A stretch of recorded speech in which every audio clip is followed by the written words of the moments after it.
Κεφάλαιο η μητέρα. Όταν με ρωτούν τι ονειρευόμουν παιδί, έχω μια μοναδική απάντηση. Διαρκώς περίμενα να τελειώσει ο πόλεμος. Μονάχα 2 σκέψεις τριγύριζαν στο παιδικό μου μυαλό. Να τελειώσει ο πόλεμος και να γυρίσει ο πατέρας μου. Ήταν και ακόμα κάτι. Στη διάρκεια του πολέμου, το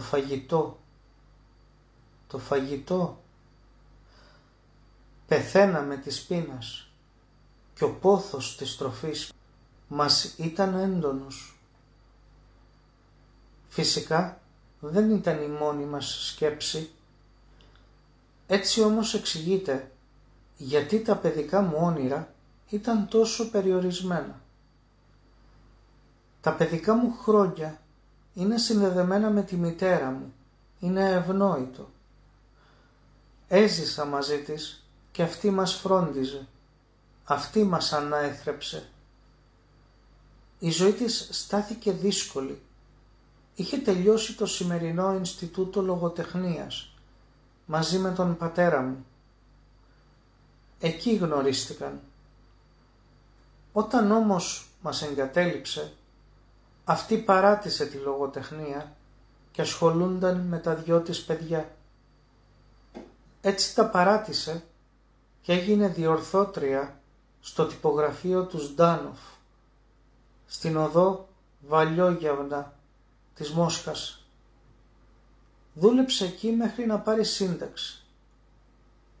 Η ζωή μας ήταν πραγματικά δύσκολη πολύ και ό,τι έχω στη ζωή μου, όλα τα ωραία πράγματα, αν υποθέσουμε ότι τα έχω, το ότι είμαι σκηνοθέτης, το ότι δουλεύω στο σινεμά, όλα τα οφείλω στη μητέρα μου, που οι θυσίες της με έκαναν αυτό που είμαι.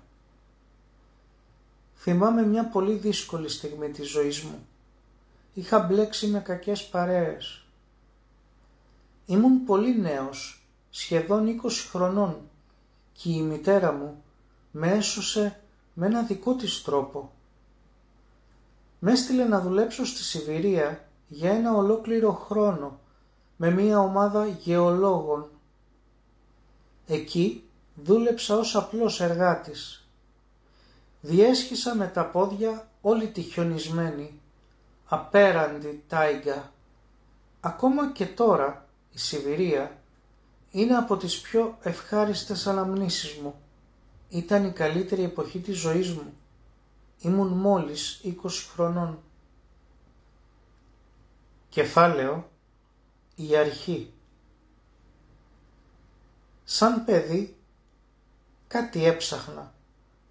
Ένιωθα ότι κάποτε θα έκανα κάτι. Σαν να ήμουν βέβαιος για το πεπρωμένο μου. Για να πω την αλήθεια, πάντα πίστευα ότι εύκολα πείθεσαι για το πεπρωμένο σου. Αργότερα έκανα πράγματα που θα ήταν λάθος να τα χαρακτηρίσω παιδικά.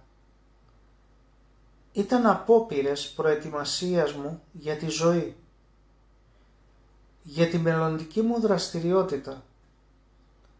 Τότε δεν το ήξερα. Η μητέρα μου το ήξερε, όμως εγώ ήμουν πολύ επιπόλαιος για να καθορίσω τους στόχους μου. Παρά τη δύσκολη κατάστασή μας, κατάφερα να τελειώσω τις σπουδές μου στο πιάνο και αργότερα τη Σχολή Καλών Τεχνών της Μόσχας. Προφανώς η μητέρα μου ήθελε να αφιερωθώ στην τέχνη ή και να συνδέσω τη ζωή μου μαζί της. Το παράδειγμα του πατέρα μου έπαιξε σημαντικό ρόλο. Τον αγαπούσε ακόμα και στα τελευταία της και ήθελε να του μοιάσω. Κι έτσι βρέθηκα στο χώρο της τέχνης, παρόλο που δεν έγινα πιανίστας ή διευθυντής ορχήστρας όπως ήθελα. Ούτε ζωγράφος, ούτε γλύπτης, κι ας είχα σπουδάσει. Μερικές φορές με ρωτούν αν μετάνιωσα. Δεν ξέρω. Έχω μετανοήσει που δεν έγινα μουσικός ή διευθυντής ορχήστρας, γιατί θα μου ήταν πιο εύκολο. Πάντως, αμφιβάλλω αν θα αφιερωνόμουν τόσο σοβαρά στη σκηνοθεσία, χωρίς το ολιστικό υπόβαθρο που μου προσέφεραν το κονσερβατόριο και η σχολή καλών τεχνών. Από την άλλη, δεν μπορώ να πω ότι βρήκα τα όσα έψαχνα στην παιδική μου ηλικία. Τότε δεν ήθελα να γίνω τίποτα. Ο χαρακτήρας μου ήταν χαρακτήρας φυτού.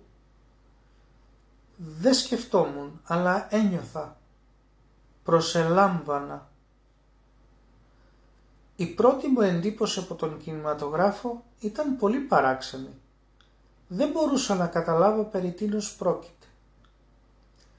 Ήταν πολλοί αυτοί που είχαν γραφτεί στη σχολή κινηματογραφίας, ξέροντας ήδη τι είναι κινηματογράφος. Για μένα ήταν ένιγμα. Ακόμα και όταν τέλειωσα τη σχολή, δεν είχα εννοήσει την σημασία του.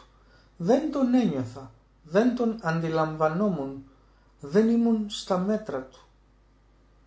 Τον θεωρούσα ένα επάγγελμα που απαιτεί σοβαρές τεχνικές γνώσεις. Όμως δεν είχα ακόμα καταλάβει ότι ο άνθρωπος μπορεί να εκφραστεί με τον κινηματογράφο. Όπως ακριβώς χρειάζεται να εκφράζεται με την ποίηση, τη μουσική ή τη λογοτεχνία. Ακόμα και όταν γύριζα τα παιδικά χρόνια του Ιβάν, 1962, δεν διδάχτηκα ποιος είναι ο ρόλος του σκηνοθέτη. Ήταν μια αναζήτηση, μια τυφλή αναζήτηση για σημεία επαφής με την ποίηση.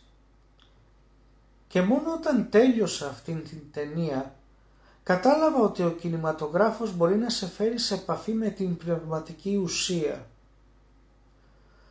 Αυτή η ανακάλυψη στάθηκε σημαντική, καθώς προηγουμένως δεν είχα ιδέα τι είναι ο κινηματογράφος. Ακόμα και τώρα όμως, δεν είμαι απόλυτα πεπισμένος για το τι είναι. Είναι ένα τεράστιο μυστήριο, όπως και κάθε μορφή τέχνης.